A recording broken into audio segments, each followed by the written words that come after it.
Hello guys, कैसे हैं आप सभी। आशा करता हूं कि आप सभी ठीक होंगे। आज आपके लिए क्लास 11th भूगोल का चैप्टर 3 लेकर आया हूं, जिसका नाम है पृथ्वी की आंतरिक संरचना। अगर आपने इस बुक के बाकी के दोनों चैप्टर नहीं देखे हैं तो चैनल पर जाकर बाकी के दोनों चैप्टर भी देख सकते हैं। तो चलिए फिर वीडियो को शुरू करता हूँ। अगर आप इस चैनल पर नए हो और आपने चैनल को सब्सक्राइब नहीं किया, चैनल को सब्सक्राइब कर लीजिए और नोटिफिकेशन को ऑल पर सेट कर लीजिए, जिससे आपको आने वाली सभी वीडियो का नोटिफिकेशन तुरंत मिल जाएगा। और वीडियो को लाइक नहीं किया और वीडियो को लाइक कर सकते हैं। चैनल के अबाउट पेज में आपको व्हाट्सएप ग्रुप का लिंक मिल जाएगा, वहां से व्हाट्सएप ग्रुप में भी ज्वाइन हो सकते हैं। तो चलिए फिर वीडियो शुरू करता हूँ। यह है क्लास 11 भूगोल की बुक भौतिक भूगोल के मूल सिद्धांत का चैप्टर 3 पृथ्वी की आंतरिक संरचना। तो चलिए चैप्टर को शुरू करता हूँ। देखिए, पृथ्वी की प्रकृति के बारे में आप किस प्रकार का अनुमान लगाते हैं। क्या आपके अनुसार क्या आपके अनुमान के अनुसार पृथ्वी क्रिकेट की गेंद की तरह एक औसत गेंद है, या यह एक खोखली गेंद है जिस पर चट्टानों की मोटी परत स्थलमंडल है। क्या आपने कभी टेलीविजन पर ज्वालामुखी उद्गार दिखाते हुए चित्रों को देखा है। क्या आपको ज्वालामुखी से निकलते हुए गर्म लावा, मिट्टी, धुआं, आग तथा मैग्मा याद है। पृथ्वी के आंतरिक भाग को अप्रत्यक्ष प्रमाणों के आधार पर समझा जा सकता है, क्योंकि पृथ्वी के आंतरिक भाग में ना तो कोई पहुंच सका है और ना पहुंच सकता है। पृथ्वी के धरातल का विन्यास मुख्यतः भूगर्भ में होने वाली प्रक्रियाओं का परिणाम है। बहिर्जात व अंतर्जात प्रक्रियाएं लगातार भूदृश्य को आकार देती रहती है। अंतर्जात प्रक्रियाओं के प्रभाव को अनदेखा कर किसी भी क्षेत्र की भू आकृति की प्रकृति को समझना अधूरा होगा। अर्थात किसी भी प्रदेश की भू आकृति को समझने के लिए भूगर्भिक क्रियाओं के प्रभाव को जानना आवश्यक है। मानव जीवन मुख्यतः अपनी क्षेत्रीय भू आकृति से प्रभावित होता है, इसलिए भूदृश्य के विकास को प्रभावित करने वाले सभी कारकों के विषय में जानना आवश्यक है। यह समझने के लिए कि पृथ्वी में कंपन क्यों होता है या सुनामी लहरें कैसे पैदा होती है, यह जरूरी है कि हमें पृथ्वी की आंतरिक संरचना का विस्तृत ज्ञान हो। पिछले अध्याय में आपने पढ़ा कि पृथ्वी का निर्माण करने वाली भूप्रपटी से करोड़ सभी पदार्थ परतों के रूप में विभाजित है। यह जानना भी अत्यंत रोचक है कि वैज्ञानिकों ने कैसे इन परतों के संबंध में जानकारी प्राप्त की और प्रत्येक परत की विशेषताओं के बारे में अनुमान लगाया। यह अध्याय इसी विषय से संबंधित है। ये तो था इस पाठ का परिचय, किस पाठ में क्या क्या दिया गया है इसके बारे में थोड़ा परिचय के रूप में बताया गया था। अब है पाठ स्टार्ट होता है यहाँ से। इसमें हमारा टॉपिक है भूगर्भ की जानकारी के साधन। देखिए, पृथ्वी की त्रिज्या 6.370 किलोमीटर है। पृथ्वी की आंतरिक परिस्थितियों के कारण यह संभव नहीं है कि कोई पृथ्वी के केंद्र तक पहुंचकर उसका निरीक्षण कर सके या वहां के पदार्थ का कुछ नमूना प्राप्त कर सके।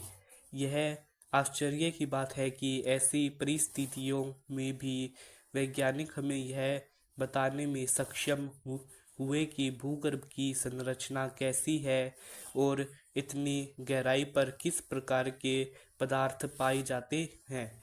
पृथ्वी की आंतरिक संरचना के विषय में हमारी अधिकतर जानकारी परोक्ष रूप से प्राप्त अनुमानों पर आधारित है।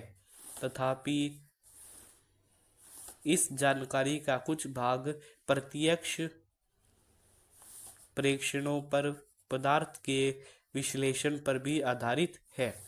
तो अब यहाँ पर है, पहले है प्रत्यक्ष स्रोत। देखिए, पृथ्वी से सबसे आसानी से उपलब्ध ठोस पदार्थ धरातलीय चट्टानें हैं, अथवा वे चट्टानें हैं जो हम खनन क्षेत्रों से प्राप्त करते हैं।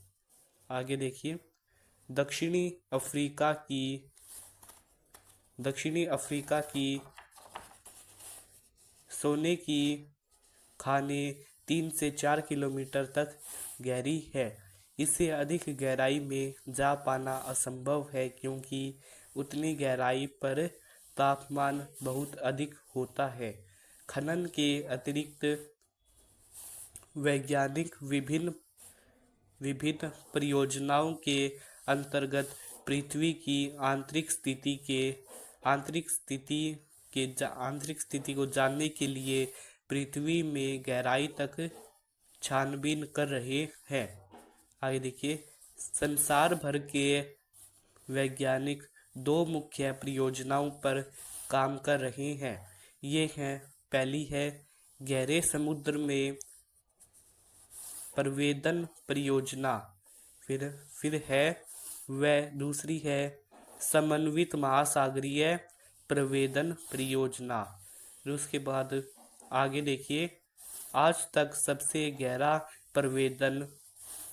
प्रवेदन महासागर में कोला में 12 किलोमीटर की गहराई तक किया गया है। इन परियोजनाओं तथा बहुत सी अन्य गहरी खुदाई परियोजनाओं के अंतर्गत विभिन्न गहराई से प्राप्त पदार्थों के विश्लेषण से हमें पृथ्वी की आंतरिक संरचना से संबंधित असाधारण जानकारी प्राप्त हुई है। ज्वालामुखी उद्गार प्रत्यक्ष जानकारी का एक अन्य स्रोत है। जब कभी भी ज्वालामुखी उद्गार से लावा पृथ्वी के धरातल पर आता है, यह प्रयोगशाला अन्वेषण के लिए उपलब्ध होता है। इस बात का निश्चय कर पाना कठिन होता है कि यह मैग्मा कितनी गहराई से निकला है। तो इसके अगला टॉपिक है आपका अप्रत्यक्ष स्रोत। देखिए, पदार्थ के गुण धर्म के विश्लेषण से पृथ्वी के आंतरिक भाग की अप्रत्यक्ष जानकारी प्राप्त होती है। खनन क्रिया से हमें पता चलता है कि पृथ्वी के धरातल में गहराई बढ़ने के साथ साथ तापमान एवं दबाव में वृद्धि होती है। इतना ही नहीं, हमें यह पता चलता है कि गहराई बढ़ने के साथ साथ पदार्थ का घनत्व भी बढ़ता है।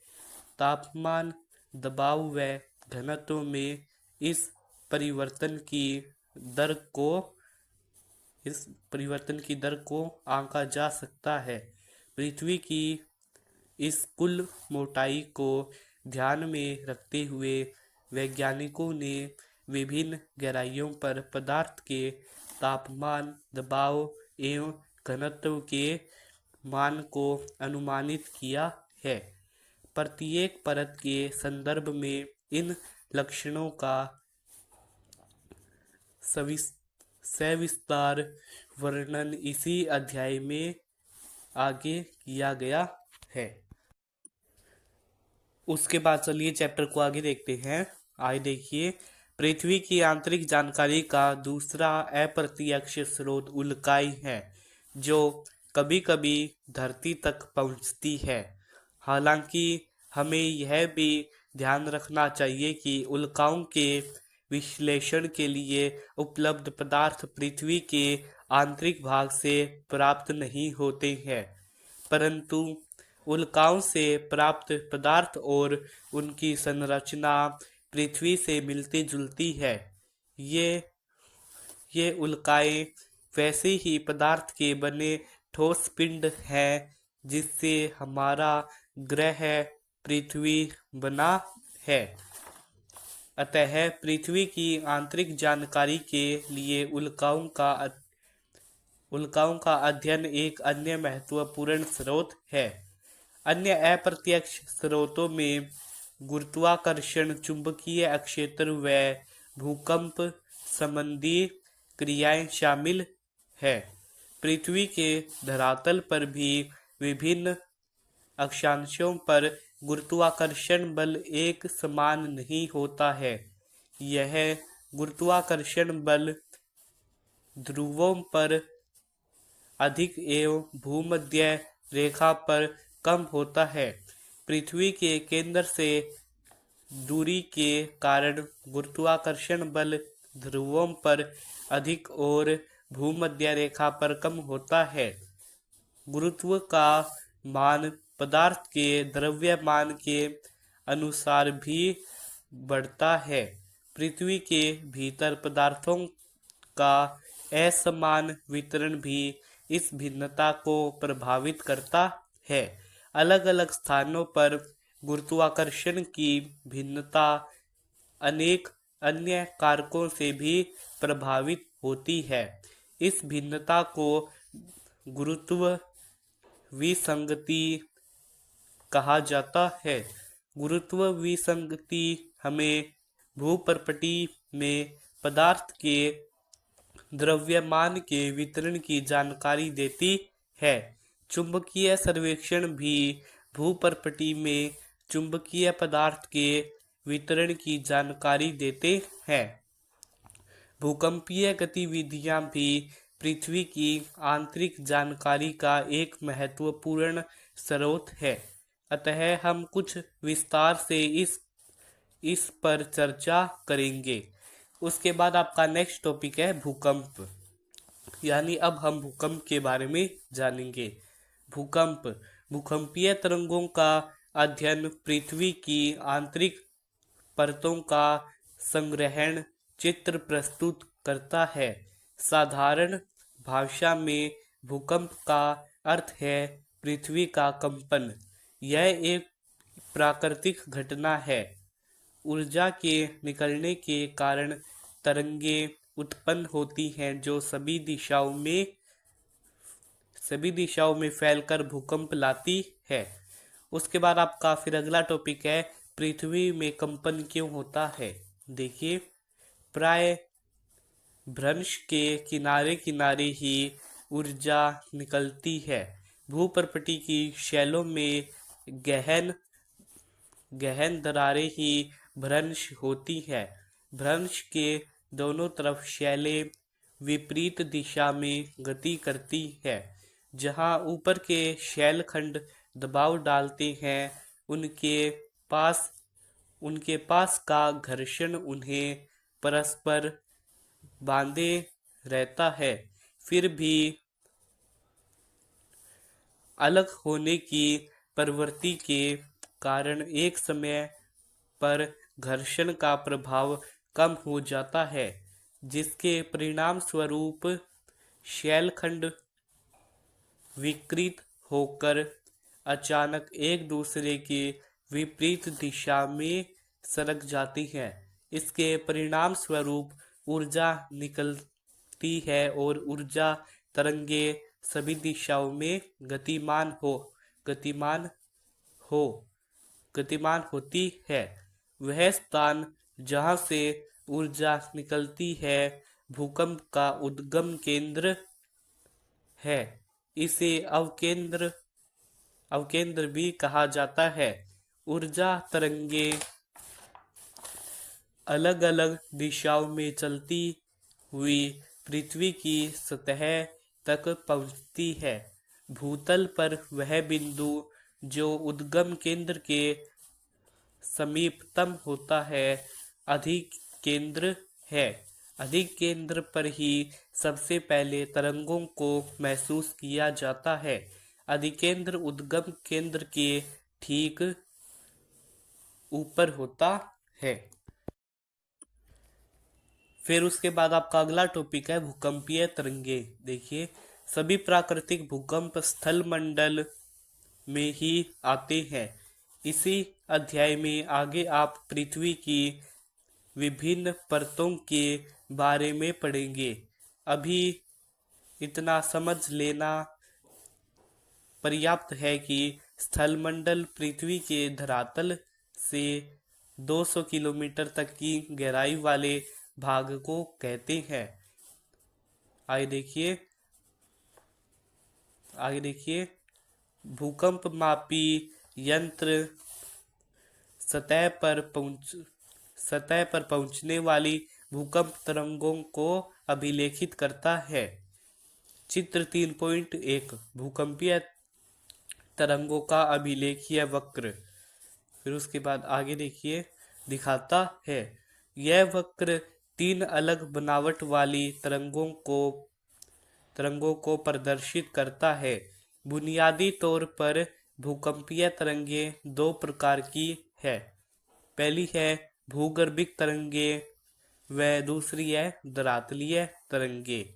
देखिए भूगर्भिक तरंगें उद्गम केंद्र से ऊर्जा के मुक्त होने के दौरान पैदा होती है और पृथ्वी के अंदरूनी भाग से होकर सभी दिशाओं में आगे बढ़ती है, इसलिए इन्हें भूगर्भिक तरंगें कहा जाता है।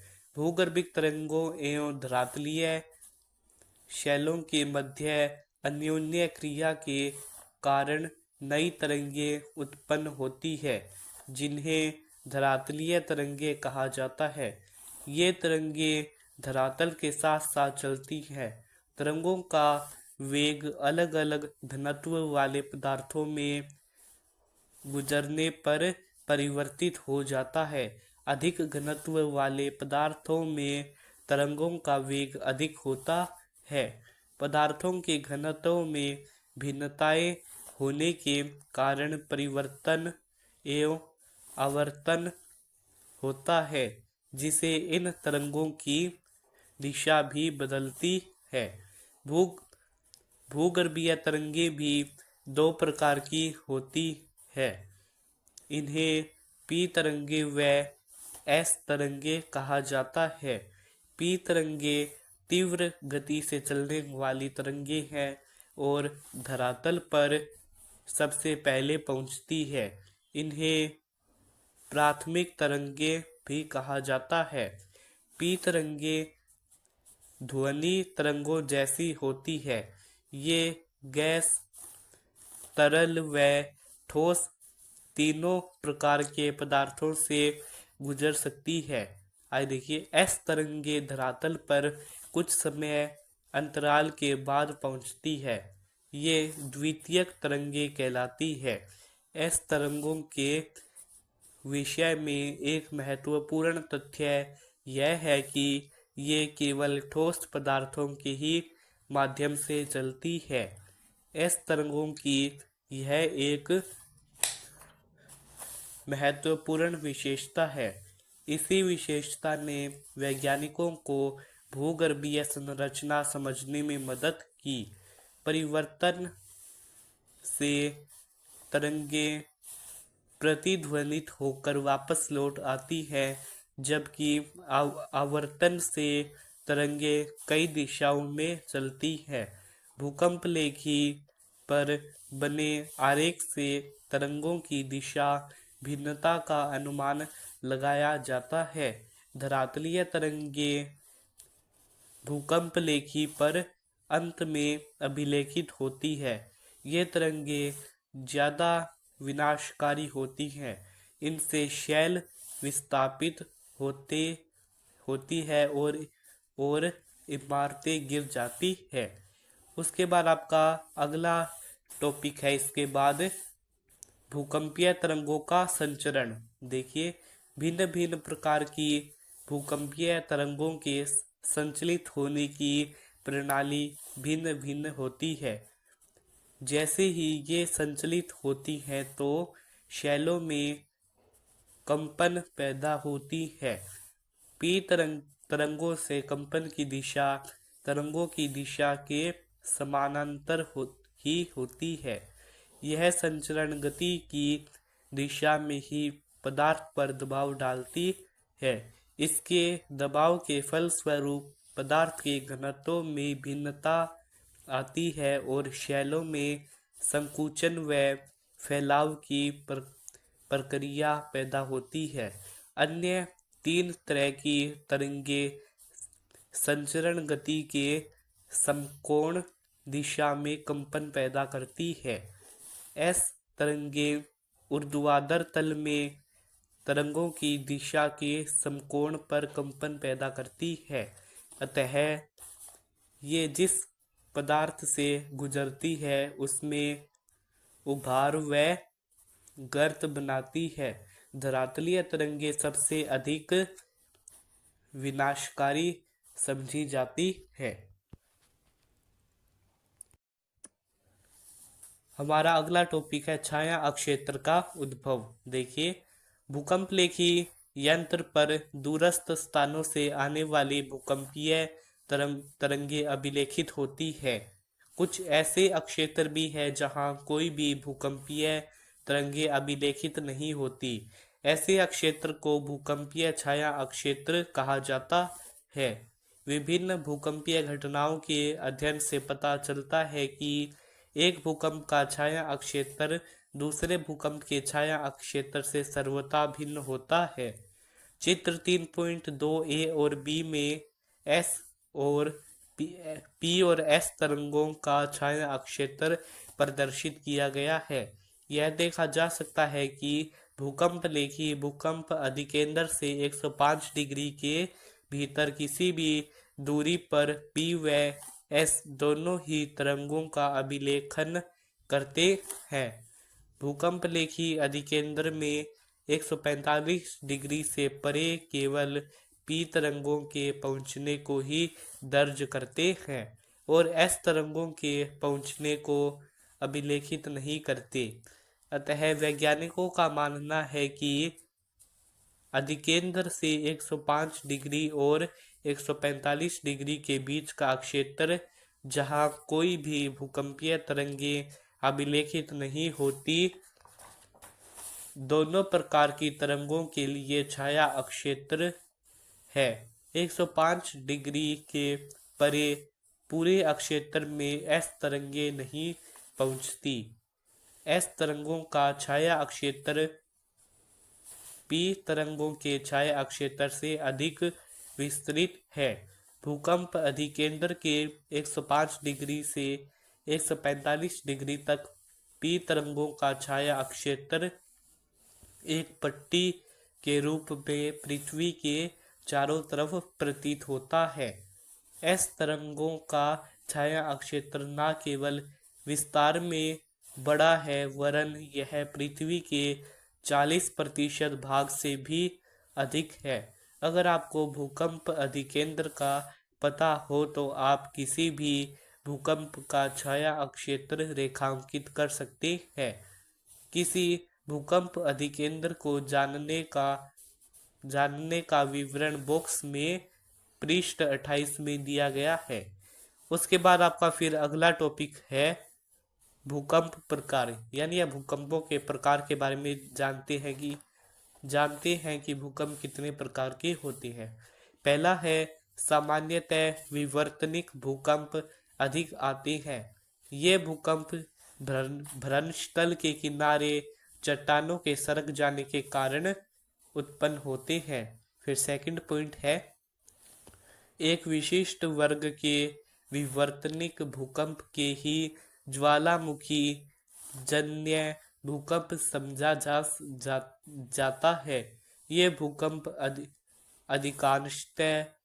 अधिकांशतः सक्रिय ज्वालामुखी अक्षेत्रों तक ही सीमित रहते हैं।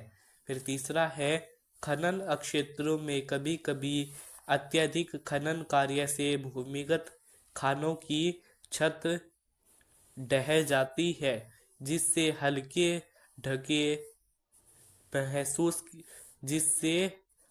झटके महसूस किए जाते हैं। इन्हें नियत भूकंप कहा जाता है। फिर चौथा पॉइंट है कभी कभी परमाणु व रासायनिक विस्फोट से भी भूमि में कंपन होता है। इस तरह के झटकों को विस्फोट भूकंप कहा जाता है। और पांचवा है, जो भूकंप बड़े बड़े बाद वाले अक्षेत्रों में रमाते हैं उन्हें बांध जनित भूकंप कहा जाता है। फिर उसके बाद हमारा अगला टॉपिक है भूकंपों की माप। देखिए, भूकंपीय घटनाओं का मापन भूकंपीय तीव्रता के आधार पर अथवा आघात की तीव्रता के आधार पर किया जाता है। भूकंपीय तीव्रता की मापनी रिक्टर स्केल के नाम से जानी जाती है। भूकंपीय तीव्रता भूकंप के दौरान ऊर्जा मुक्त होने से संबंधित है। इस मापनी के अनुसार भूकंप की तीव्रता भूकंप की तीव्रता आज बोल दिया 0 से 10 तक होती है। आघात की तीव्रता गहनता को इटली के भूकंप वैज्ञानिक मर्कैली के नाम पर जाना जाता है। यह झटकों से हुई प्रत्यक्ष हानि द्वारा निर्धारित की जाती है। इसकी गहनता 1 से 12 तक होती है। फिर उसके बाद हमारा अगला टॉपिक है भूकंप के प्रभाव। देखिए, भूकंप एक प्राकृतिक आपदा है। भूकंपीय आपदा से होने वाले प्रकोप निम्न है। अब भूकंप के क्या क्या प्रभाव होते हैं चलिए जानते हैं। पहला है भूमि का हिलना। नेक्स्ट है धरातलीय विसंगति। अगला है भूस्खलन, पंखस्खलन। नेक्स्ट है मृदा द्रवण।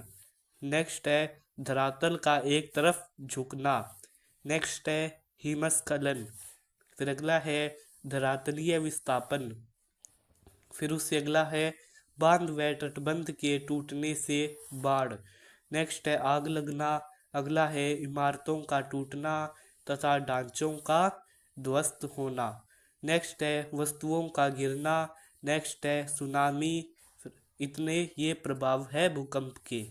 देखिए, अगला है उपरोक्त सूचीबद्ध प्रभावों में से पहले 6 प्रभाव स्थल रूपों पर देखे जा सकते हैं, जबकि अन्य को उस क्षेत्र में होने वाले जन व धन की हानि से समझा जा सकता है। सुनामी का प्रभाव तभी पड़ेगा जब भूकंप का अधिकेंद्र समुद्र अधस्तल पर हो और भूकंप की तीव्रता बहुत अधिक हो। सुनामी अपने आप में भूकंप नहीं है, ये वास्तव में लहरें हैं जो भूकंपीय तरंगों से उत्पन्न होती हैं। मूल रूप से कंपन की क्रिया कुछ सेकंड ही रहती है। फिर भी यदि भूकंप की तीव्रता रिक्टर स्केल पर 5 से अधिक है तो इसके परिणाम अत्यधिक विनाशकारी होते हैं। अगला टॉपिक है भूकंप की आवृत्ति। देखिए, भूकंप एक प्राकृतिक आपदा है। तीव्र भूकंप के झटकों से जन व धन की अधिक हानि होती है।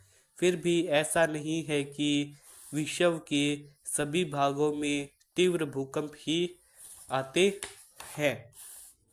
केवल वही क्षेत्र जो भ्रंश के समीप हैं ऐसे तीव्र झटके महसूस करते हैं। हम ज्वालामुखी व भूकंप के वितरण का वर्णन अगले अध्याय में पढ़ेंगे। प्राय यह देखा गया है कि रिक्टर स्केल पर 8 से अधिक तीव्रता वाले भूकंप के आने की संभावना बहुत ही कम होती है, जो 1-2 वर्षों में एक ही बार आते हैं, जबकि हल्के भूकंप लगभग हर मिनट पृथ्वी के किसी न किसी भाग में महसूस किए जाते हैं। इसके बाद हमारा अगला टॉपिक है पृथ्वी की संरचना। इसमें पहला है भूपर्पटी। देखिए, यह ठोस पृथ्वी का सबसे बाहरी भाग है। यह बहुत भंगुर भाग है जिसमें जल्दी टूट जाने की प्रवृत्ति पाई जाती है। भूपर्पटी की मोटाई महाद्वीपों व महासागरों के नीचे अलग अलग है। महासागरों में भूपर्पटी की मोटाई महाद्वीपों की तुलना में कम है। महासागरों के नीचे इसकी औसत मोटाई 5 किलोमीटर है, जबकि महाद्वीपों के नीचे यह 30 किलोमीटर तक है। मुख्य पर्वतीय श्रृंखलाओं के अक्षेत्र में यह मोटाई और भी अधिक है। हिमालय पर्वत श्रेणियों के नीचे भूपर्पटी की मोटाई लगभग 70 किलोमीटर है। भूपर्पटी के बाद अगला टॉपिक है मेंटल। यह उसका दूसरा टॉपिक है पृथ्वी की संरचना का। पहला था भूपर्पटी, अब सेकंड है मेंटल। देखिए, भूगर्भ में पर्पटी के नीचे का भाग मेंटल कहलाता है। यह मोह अशांतत्य से आरंभ होकर 2.900 किलोमीटर की गहराई तक पाया जाता है। मेंटल का ऊपरी भाग दुर्बलता मंडल क्या कहा जाता है। आइए देखिए, एस्थेनो शब्द का अर्थ दुर्बलता से है। इसका विस्तार 400 किलोमीटर तक आका गया है। ज्वालामुखी उद्गार के दौरान जो लावा धरातल पर पहुंचता है, उसका मुख्य स्रोत यही है। इसका घनत्व भूपर्पटी की चट्टानों से अधिक है, अर्थात 3.4 ग्राम प्रति घन सेंटीमीटर से अधिक है। भूपर्पटी एवं मेंटल का ऊपरी भाग मिलकर स्थलमंडल कहलाते हैं। इसकी मोटाई 10 से 200 किलोमीटर के बीच पाई जाती है। निचले मेंटल का विस्तार दुर्बलता पूर्ण के समाप्त हो जाने के बाद तक निचले मेंटल का विस्तार दुर्बलता मंडल के समाप्त हो जाने के बाद तक है। यह ठोस अवस्था में है। उसके बाद फिर अगला टॉपिक है क्रोड। देखिए, जैसा कि पहले ही इंगित किया जा चुका है कि भूकंपीय तरंगों के वेग ने पृथ्वी के क्रोड को समझने में सहायता की है। क्रोड व मेंटल की सीमा 2.900 किलोमीटर की गहराई पर है। बाह्य क्रोड तरल अवस्था में है, जबकि आंतरिक क्रोड ठोस अवस्था में है। मेंटल व क्रोड की सीमा पर चट्टानों का घनत्व लगभग 5 ग्राम प्रति घन सेंटीमीटर तथा केंद्र में 6.300 किलोमीटर की गहराई तक घनत्व लगभग 13 ग्राम प्रति घन सेंटीमीटर तक हो जाता है। इससे यह पता चलता है कि क्रोड भारी पदार्थों मुख्यतः निकिल व लोहे का बना है। इसे नीफे के नाम से भी जाना जाता है। उसके बाद अब अगला टॉपिक है ज्वालामुखी व ज्वालामुखी निर्मित स्थल रूप। देखिए, आपने अनेक बार ज्वालामुखी के चित्र देखे होंगे। ज्वालामुखी वह स्थान है जहाँ से निकलकर गैसें, राख और तरल चट्टानी पदार्थ लावा पृथ्वी के धरातल तक पहुँचता है। यदि यह पदार्थ कुछ समय पहले ही बाहर आया हो या अभी निकल रहा हो तो वह ज्वालामुखी सक्रिय ज्वालामुखी कहलाता है। तरल चट्टानी पदार्थ दुर्बलता मंडल से निकलकर धरातल पर पहुंचता है। जब तक यह पदार्थ मेंटल के ऊपरी भाग में है, यह मैग्मा कहलाता है। फिर उसके बाद आगे देखिए, जब यह भूपटल के ऊपर या धरातल पर पहुंचता है तो लावा कहा जाता है। वह पदार्थ जो धरातल पर पहुंचता है उसमें लावा प्रवाह, लावा के जमे हुए टुकड़ों का मलबा, ज्वालामुखी बम राख या धूलकण व गैसें जैसे नाइट्रोजन यौगिक और सल्फर यौगिक और कुछ मात्रा में क्लोरीन हाइड्रोजन व आर्गन शामिल होते हैं। फिर देखिए, ज्वालामुखी उद्गार की प्रवृत्ति और धरातल पर विकसित आकृतियों के आधार पर ज्वालामुखियों को वर्गीकृत किया जा सकता है। कुछ मुख्य ज्वालामुखी निम्न प्रकार से है। पहला है शील्ड ज्वालामुखी। देखिए, बेसाल्ट प्रवाह को छोड़कर पृथ्वी पर पाए जाने वाले सभी ज्वालामुखियों में शील्ड ज्वालामुखी सबसे विशाल है। हवाई द्वीप के ज्वालामुखी इसमें सबसे अच्छे उदाहरण है। ये ज्वालामुखी मुख्यतः बेसाल्ट से निर्मित होते हैं जो तरल लावा के ठंडे होने से बनते हैं। यह लावा उद्गार के समय बहुत तरल होता है। इसी कारण इन ज्वालामुखियों का ढाल तीव्र नहीं होता। यदि किसी तरह निकास नलिका पानी भीतर चला जाए तो ये ज्वालामुखी विस्फोटक भी हो जाते हैं। अन्यथा कम विस्फोटक होना ही इनकी विशेषता है। इन ज्वालामुखियों से लावा फव्वारे के रूप में बाहर आता है और निकास पर एक शंकु बनाता है जो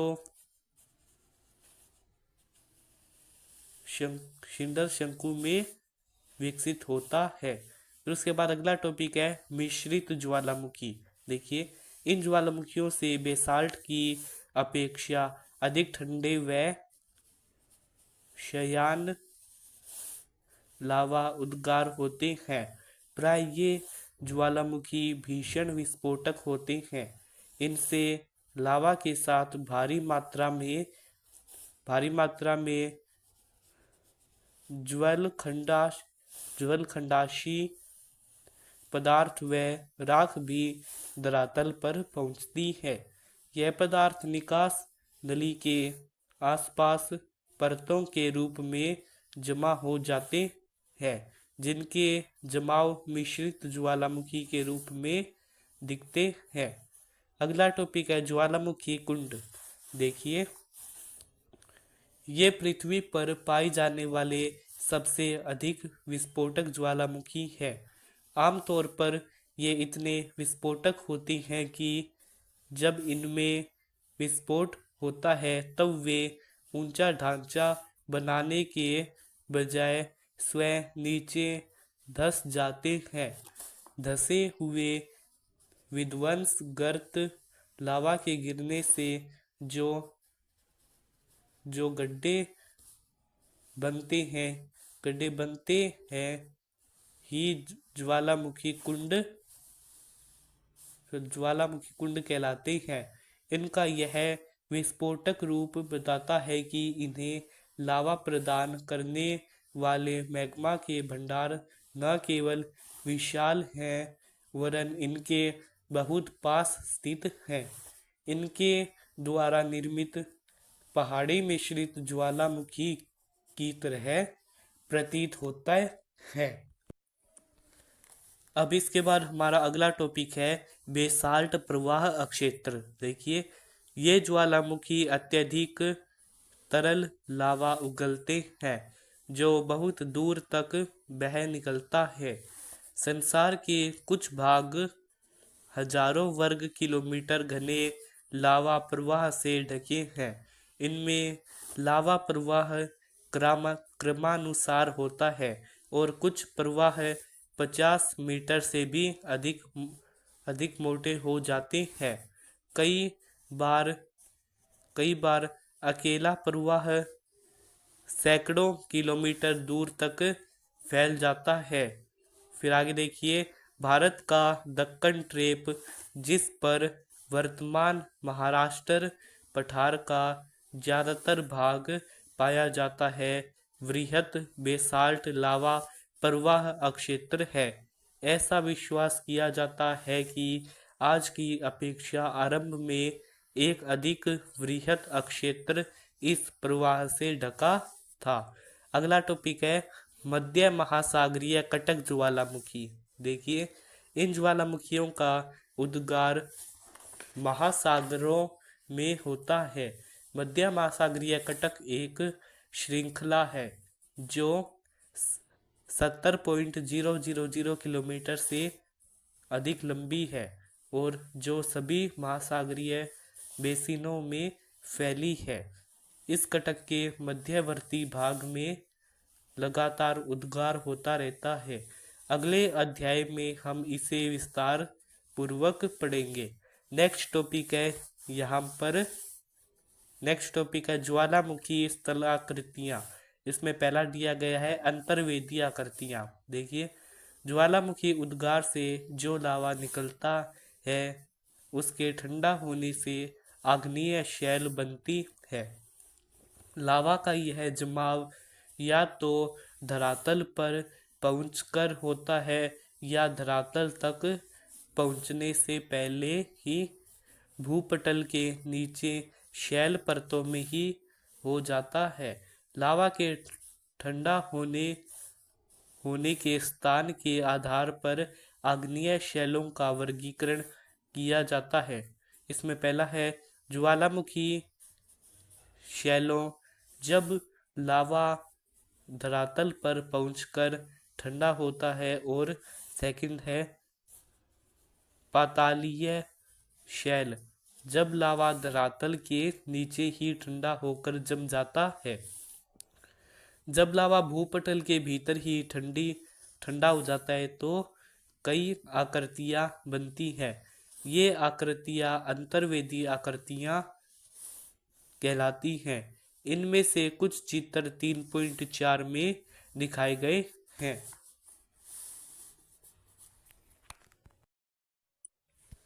फिर हमारा नेक्स्ट टॉपिक है बैथुलित। ये नाम सुनने में थोड़े अजीब लगेंगे, लेकिन ये ऐसे ही नाम है। देखिए, बैथुलित, यदि मैग्मा का बड़ा पिंड भूपर्पटी में अधिक गहराई पर ठंडा हो जाए तो यह एक गुंबद के आकार में विकसित हो जाता है। अनाच्छादन प्रक्रियाओं के द्वारा ऊपरी पदार्थ के हट जाने पर ही यह धरातल पर प्रकट होते हैं। ये विशाल अक्षेत्र में फैले होते हैं और कभी कभी इनकी गहराई भी कई किलोमीटर तक होती है। ये ग्रेनाइट के बने पिंड हैं। इन्हें बैथोलित कहा जाता है, जो मैग्मा भंडारों के जमे हुए भाग हैं। नेक्स्ट है लेकोलिथ। देखिए, ये गुंबद नुमा विशाल अंतर्वेदी चट्टानें हैं, जिनका जल समतल व एक पाइप रूपी वाहक नली से नीचे से जुड़ा होता है। इनकी आकृति धरातल पर पाए जाने वाले मिश्रित ज्वालामुखी के गुंबद से मिलती है। अंतर केवल यह होता है कि लेकोलिथ गहराई में पाया जाता है। कर्नाटक के पठार में ग्रेनाइट चट्टानों की बनी ऐसी ही गुंबद नुमा पहाड़ियाँ हैं। इनमें से अधिकतर अब अपृत हो चुकी है, वह धरातल पर देखी जा सकती है। ये लेकोलिथ व बैथोलिथ के अच्छे उदाहरण हैं। नेक्स्ट है लेपोलिथ, फेकोलिथ व सिल। देखिए, अब ऊपर उड़ते लावे का कुछ भाग क्षैतिज दिशा में पाए जाने वाले कमजोर धरातल में चला चला जाता है। यहाँ यह अलग अलग आकृतियों में जम जाता है। यदि यह तश्तरी के आकार में जम जाए तो यह लेपोलिथ कहलाता है। कई बार अंतर्वेदी अंतर्वेदी आग्नेय चट्टानों की मोड़दार अवस्था में अपंती के ऊपर व अभिनति के तल में लावा का जमाव पाया जाता है।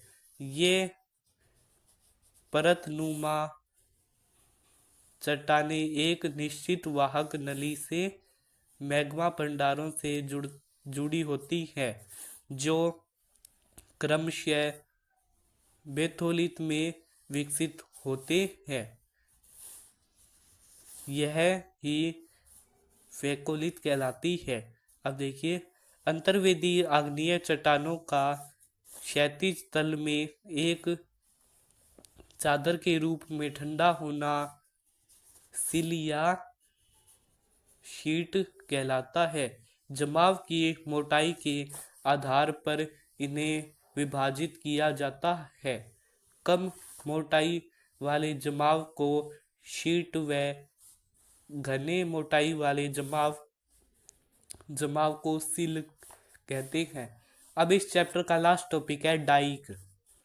इसके बाद यह चैप्टर आपका कंप्लीट हो जाएगा। देखिए, जब लावा का प्रवाह दरारों में धरातल के लगभग समकोण होता है और अगर यह इसी अवस्था में ठंडा हो जाए तो एक दीवार की भांति संरचना बनाता है। यही संरचना डाइक कहलाती है। पश्चिम महाराष्ट्र क्षेत्र की अंतर्वेदी आग्नेय चट्टानों में यह आकृति बहुतायत में पाई जाती है। ज्वालामुखी उद्गार से बने दक्कन ट्रेप के विकास में डाइक उद्गार